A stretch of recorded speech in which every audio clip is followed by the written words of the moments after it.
በክልላችን ሁለት አይነት በዓል ነው የምናከብረው። ብሔር ብሔረሰብን በተመለከተ መጀመሪያ የክልሉን እናከብራለን። ሁሉም ክልሎች የክልል ካከበሩ በኋላ ነው የሀገርን የሚያከብሩትና በክልል ደረጃ የሚከበረው በዓል ህገ መንግስታዊ ስርዓቱን አስተምሮትን በማስተማር ልዩ ልዩ ይሄንን ኩነት የሚደግፉ ሁኔታዎችን በማከናወን ስራ ጀምረናል። በዓሉ ከመድረሱ ከ10 ቀን ከምናምን በፊት ለመጨረስ እንሞክራለን። በ27 25 ደግሞ ጀምረን በፌደራል ደረጃ የሚከበረውን በዓል ለማክበር አጠቃላይ እንቅስቃሴዎች እናደርጋለን ማለት ነው። ለዚህ የሚሆን ከፌዴሬሽን ምክር ቤት ጋር በቂ ዝግጅት ተደርጓል።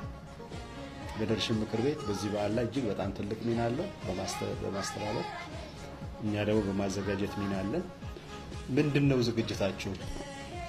ምናልባት ይሄን ለሚከታተል ሰው ወደዚህ ለሚመጣ ሰው ምንድነው ዝግጅታችሁ የሚል ነገር የተወሰነ ነገር ማንሳት ጥሩ ይሆናል።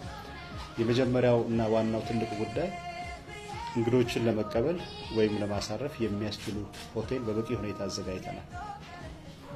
በተለያየ ደረጃ ያሉ እንግዶች አሉ። ሁሉም ሊስተናገድበት የሚችል ተዘጋጅቷል።